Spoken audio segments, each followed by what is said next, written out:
Historias de Melk, la historia a grosso modo.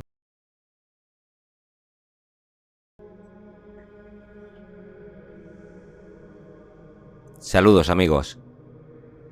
¿Quién no conoce a los Ultrasur, a los Boschus Noise, al Frente Atlético, las Brigadas Blanqueazules? En Argentina mismo están las Barras Bravas o los hooligans ingleses. Ya sabéis de qué estoy hablando.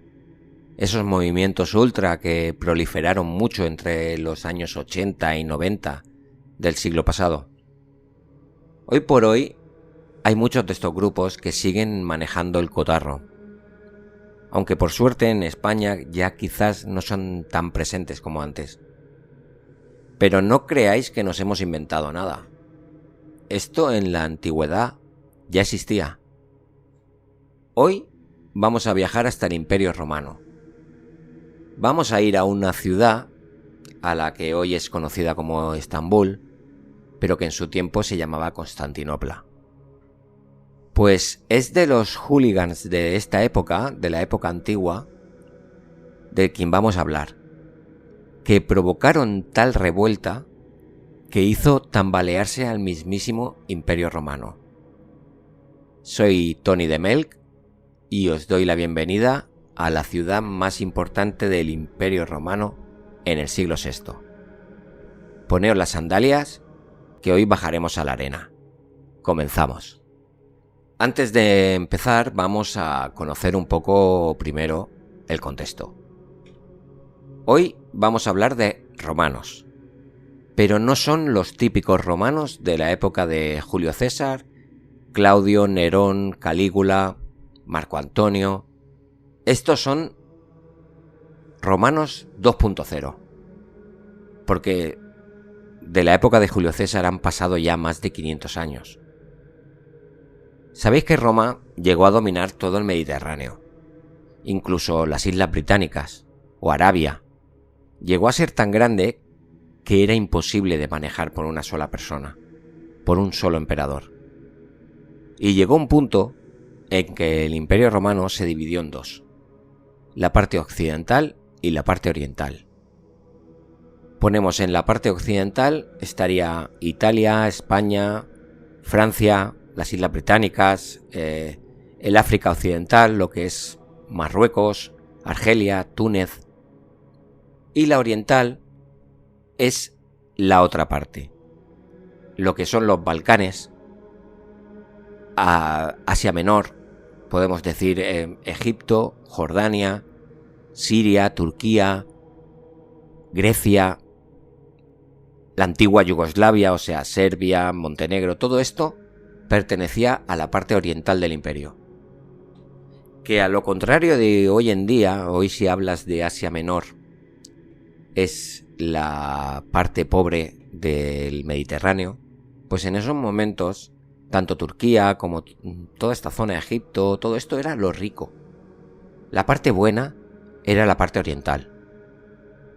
Y la capital de esta zona, de la oriental, es Constantinopla. Los turcos le cambiaron el nombre y le llamaron Estambul. Pues es la mayor ciudad de su tiempo.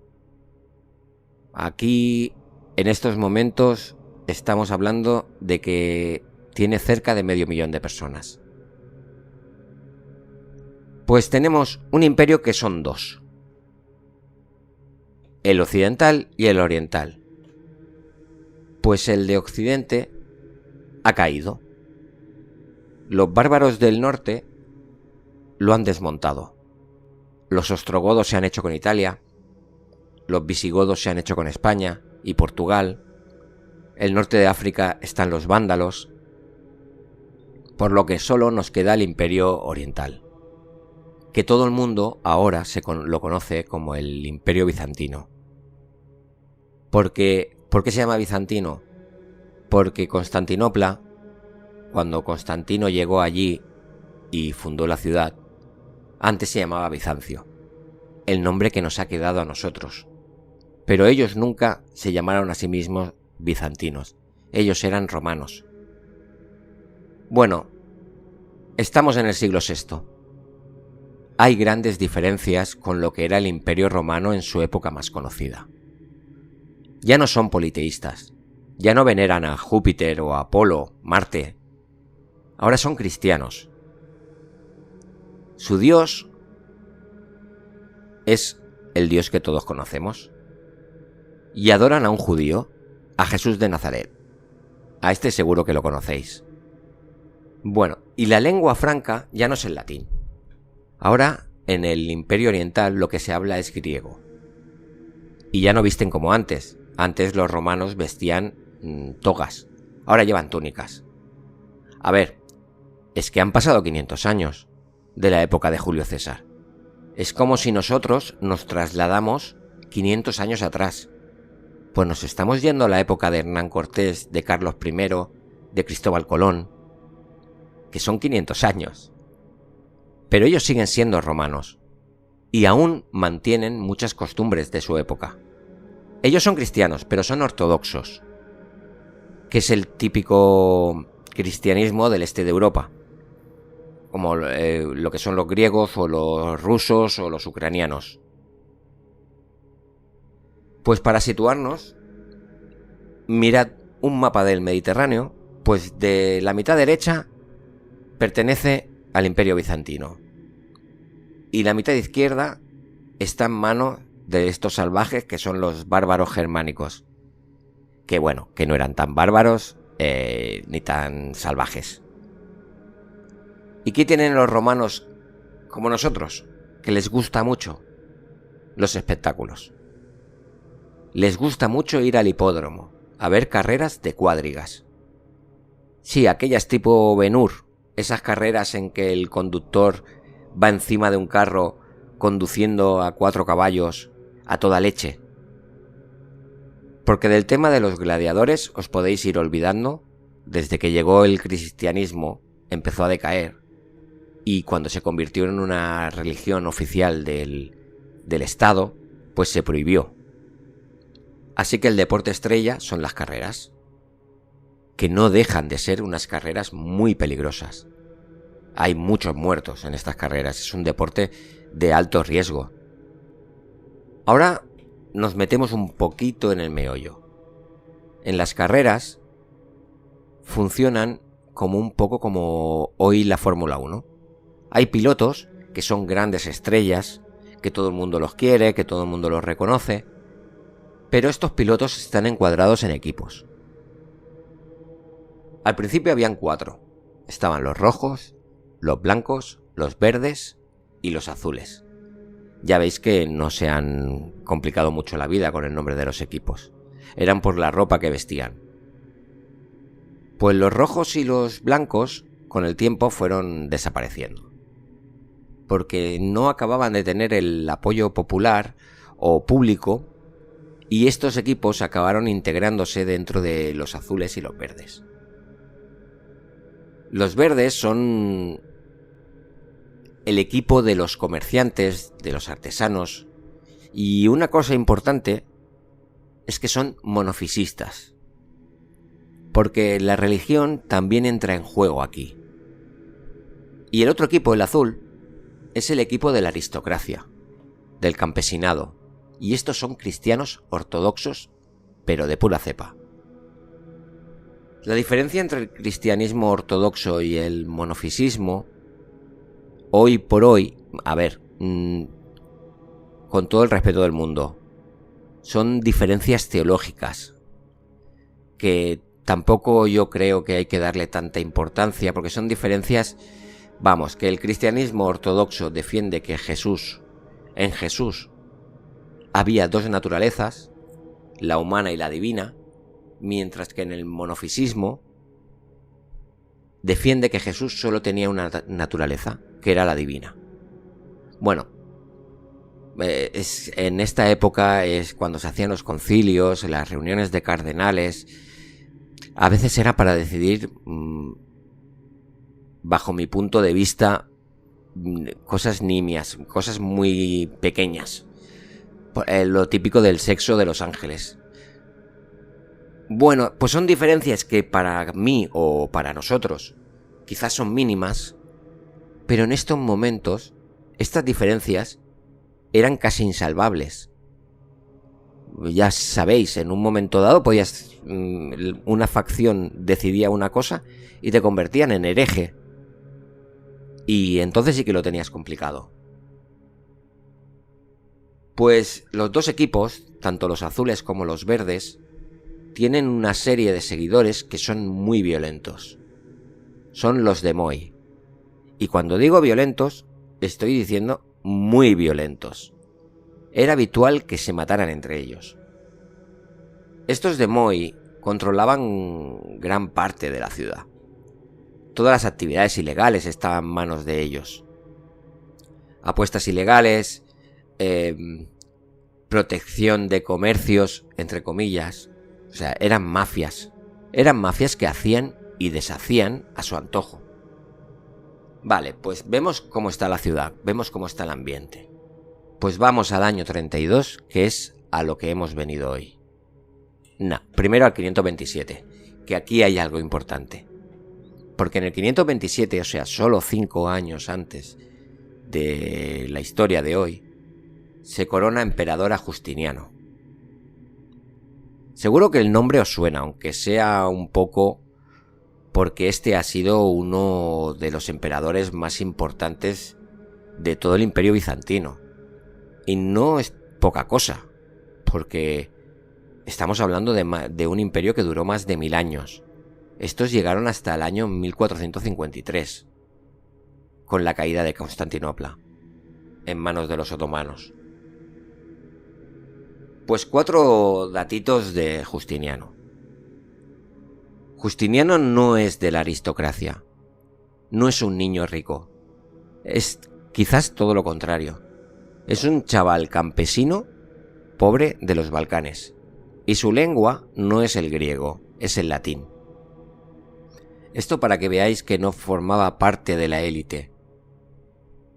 Nació en lo que hoy es Macedonia del Norte. Y su nombre no es Justiniano, es Petrus Sabatus.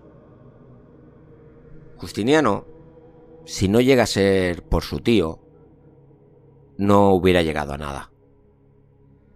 Justino, su tío, pobre como él, llegó a Constantinopla para intentar vivir mejor de lo que vivían allí en Macedonia. Y entró en el ejército imperial. Se hizo militar. Y era muy bueno. Y fue escalando. Y escalando. Y escalando. Y tanto escaló que se acabó convirtiendo en la mano derecha del emperador Anastasio. Justino, cuando ya su carrera iba muy bien, llamó a Petrus para que fuera con él a Constantinopla y hiciera carrera. Y vaya si la hizo. Porque a la muerte de Anastasio, Justino, que era su mano derecha, se convirtió en emperador. Ya había adoptado a Petrus y dejó de llamarse Petrus. Ahora su nombre es Justiniano. Esto es algo muy habitual en el mundo romano. Esto ya pasó con Julio César, que cogió a su sobrino nieto y lo adoptó como hijo, el gran Octavio Augusto. Justiniano se casó con Teodora, una actriz / prostituta. Realmente no sabemos si llegó a ejercer la prostitución, pero también era una cosa habitual. Los actores, actrices en la época del Imperio Romano eran considerados gente de muy mal vivir, de muy baja estofa. Y Justino, para que Justiniano pudiera casarse con Teodora, tuvo que cambiar leyes.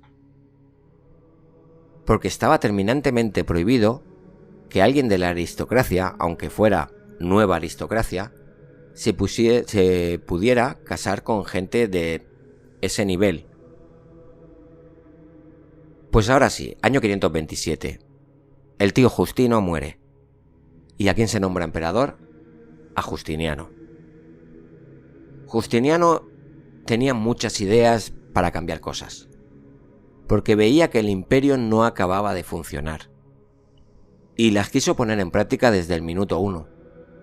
Él quería volver a ser el imperio que había sido antes, por recuperar las tierras perdidas en manos de los bárbaros. Porque claro, es que la gente que vivía en las tierras de los bárbaros, Hispania, Italia, la Galia, todos estos eran romanos, pero que estaban sometidos a un poder extranjero. Y él quería que esta gente volviera al redil del imperio. Pero ¿qué pasa? Que Bizancio está en guerra con los persas. Como siempre, Roma está en guerra con los persas. Y es una guerra que está sangrando el imperio. Él quiere llegar a un acuerdo con los persas para poder tener su espalda tranquila y poder dedicarse a conquistar el antiguo imperio romano, todo el Mediterráneo. Pues al acuerdo que llega con los persas, el imperio bizantino no es que salga muy bien parado, porque tiene que pagar una serie de tributos anuales que esquilman las arcas del imperio. ¿Y este dinero de dónde va a salir? El dinero saldrá de las arcas públicas, y estas arcas públicas las llenará con impuestos. Unos impuestos que intenta hacerlos de la manera más justa posible. Cuanto más rico, más pagas. Por eso, Justiniano no está haciendo amigos. Tiene una mujer de baja estofa. Encima sube los impuestos. Y encima es un advenedizo. Acaba de llegar. A nadie le gusta Justiniano. Pero es que ni a los ricos ni a los pobres. A los pobres no les gusta porque está subiendo los impuestos. Y a los ricos menos. La aristocracia lo ve como un recién llegado que intenta cambiar demasiado las cosas. La cosa está caliente. Bueno, ya conocemos a nuestro emperador, al ambiente reinante, y ahora vamos al detonante de lo que nos ha traído hoy aquí. Es enero del año 532, 10 de enero. Hay unas ejecuciones públicas por una serie de reyertas en que ha habido muertos que van a ejecutar a 7 miembros de los demoi, tanto verdes como azules, y los van a subir a la horca. Hay a 2 de ellos que se les rompe la cuerda cuando los están ahorcando, y el verdugo coge otra cuerda y los intenta ahorcar otra vez, y la cuerda se vuelve a romper. Pues no se sabe muy bien cómo pasó, si fue la gente que estaba presenciando el espectáculo, o fueron ellos mismos que se pudieron escapar. El caso es que esto el pueblo se lo tomó como una intervención divina, como si Dios hubiera impedido que se pudiera ejecutar a los 2 miembros de las demoi, que justo, o sea, casualidad, uno era azul y otro era verde.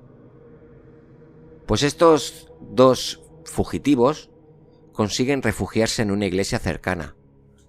Los sacerdotes los protegen, porque bueno, es tierra sagrada y no se puede entrar en una iglesia.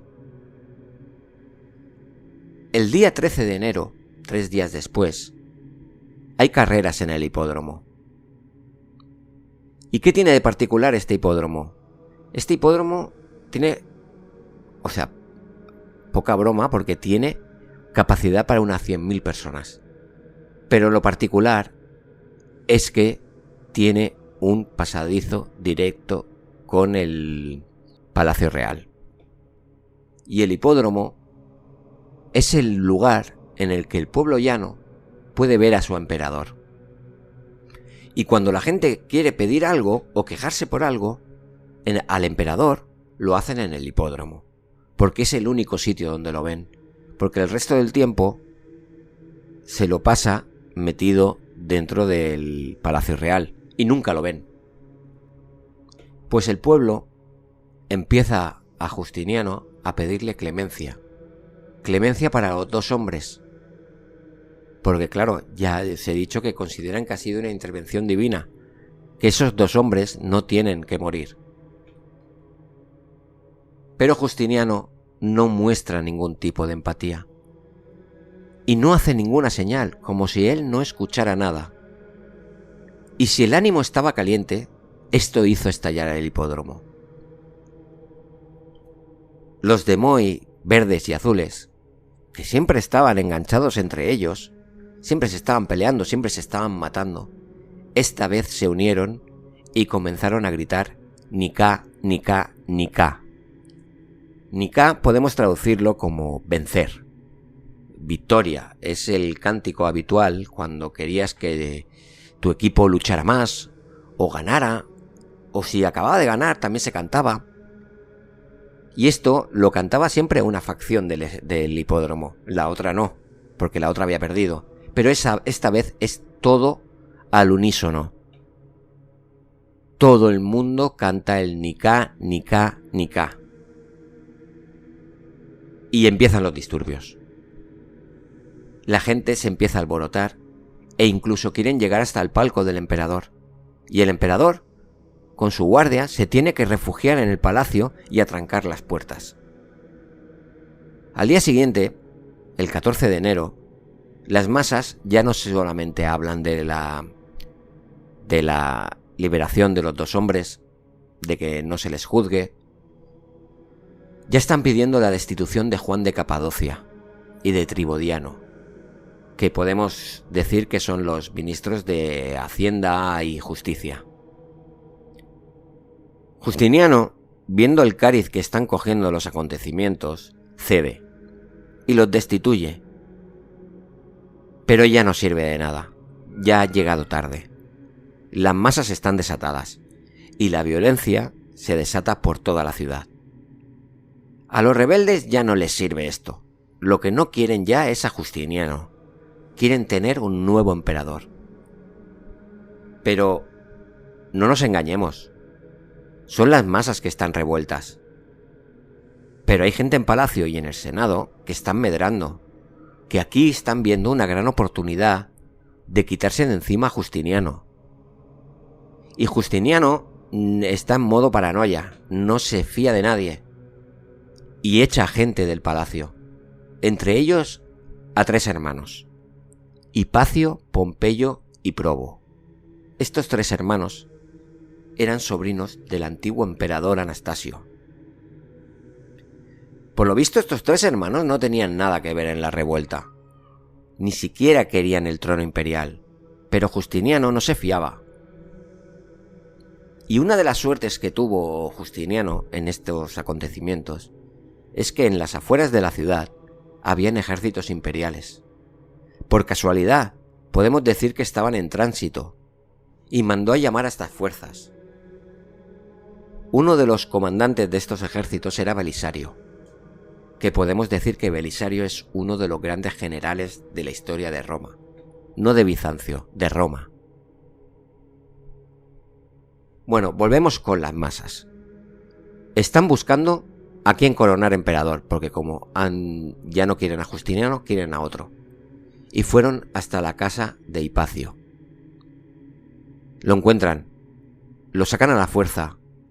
La mujer tirando de las ropas de él para que no se lo llevaran. Pero no, la gente se lo lleva. Y lo llevan hasta el hipódromo. Que el hipódromo era el centro neurálgico de los rebeldes. Y allí lo coronan, emperador. Habría que ponerse en la situación de Hipacio. Él no quería. Porque esta apuesta te puede salir muy bien o te puede salir muy mal.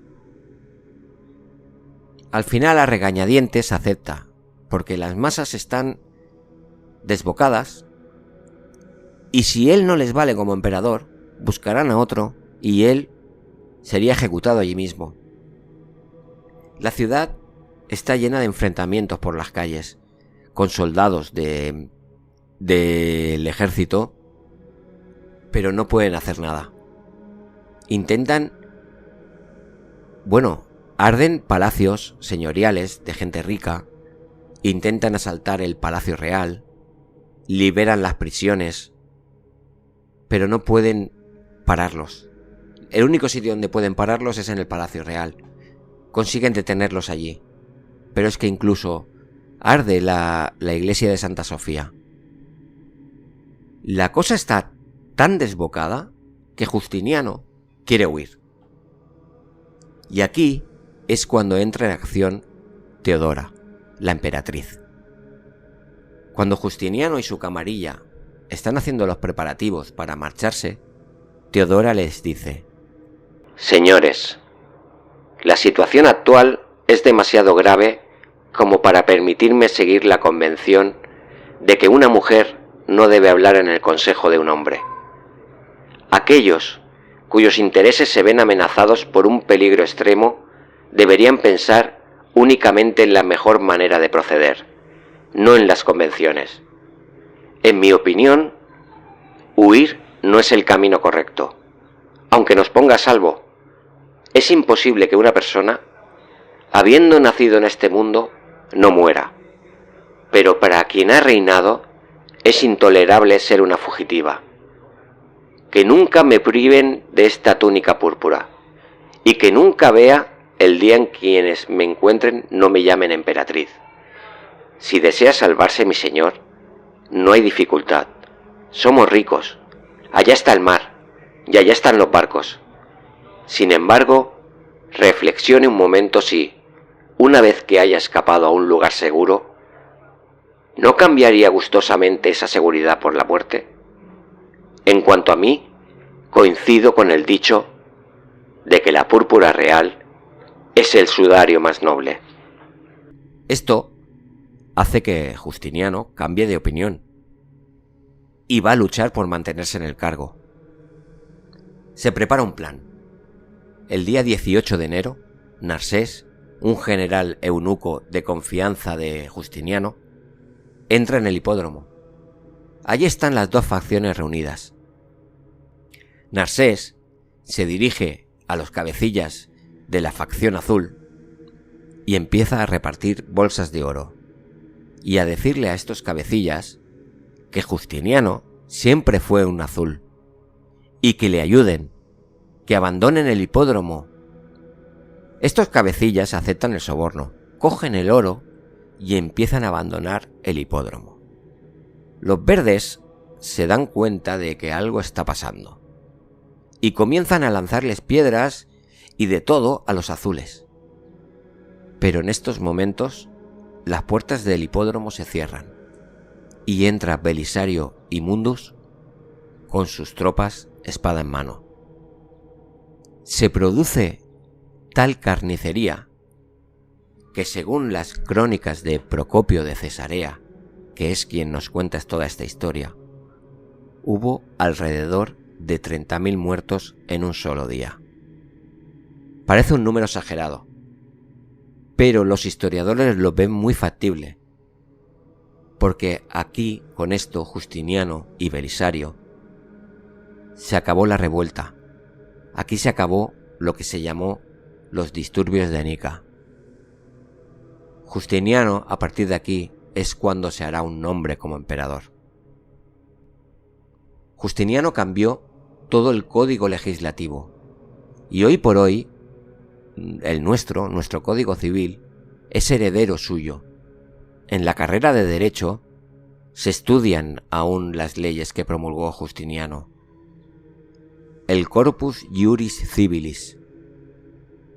Justiniano, con Belisario a la cabeza, recuperó gran parte de lo que fue el Imperio Romano en su máximo esplendor. Conquistó toda Italia, conquistó el norte de África, llegó a la España visigoda, a la zona de Murcia, Málaga. Todo esto fue conquistado por Belisario, pero no se pudo mantener durante mucho tiempo.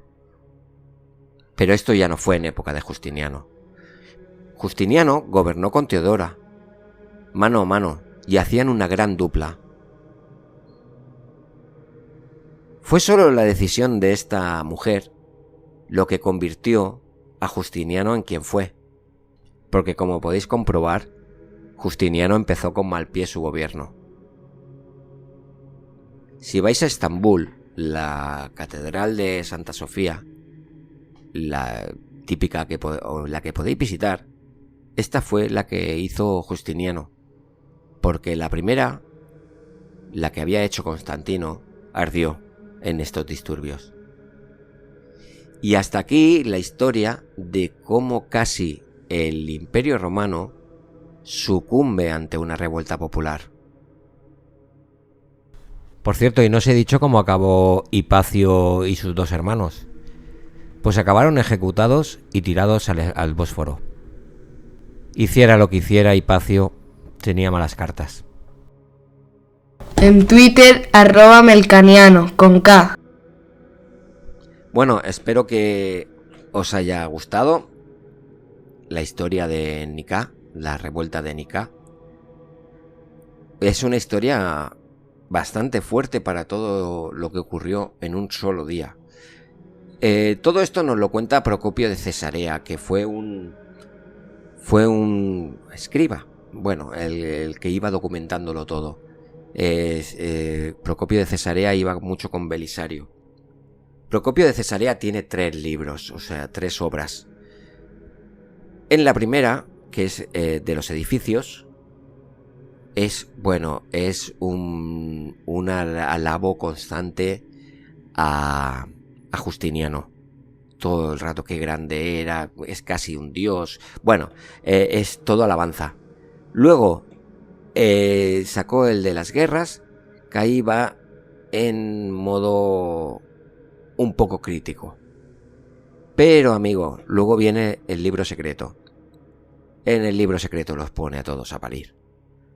A Justiniano, a Teodora, a Belisario, no se libra a nadie. Bueno, es muy curioso cómo este hombre iba cambiando según sus intereses. Dicen que en el libro secreto es como su historia, que no se la iba a enseñar a nadie, y ahí se desahogó. Bueno, no se sabe exactamente por qué tiene estos 3 libros tan distintos. Y nada, pues hasta aquí esta historia. Ya sabéis dónde tengo mis redes sociales, que las dejo en la caja de descripción con las canciones.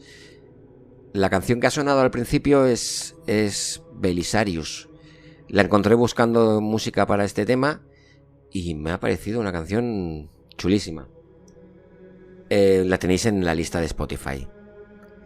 ¿Qué más? Ah, bueno, y sí, la recomendación del podcast. Voy a recomendar un podcast que no tiene que ver con la historia, pero me parece que está muy bien hecho, tiene poquitos episodios, veo que va subiendo de vez en cuando, que es de cine, pero del intracine. Bueno, a mí yo es que me gustan mucho las películas y me gustan mucho los podcasts de cine. El podcast se llama Recursos de Cine. Y este me parece especialmente bueno, porque son pildoritas que te explica, por ejemplo, planos. ¿Qué tipos de planos hay? Y todo lo hace desde el humor, con un guión muy original.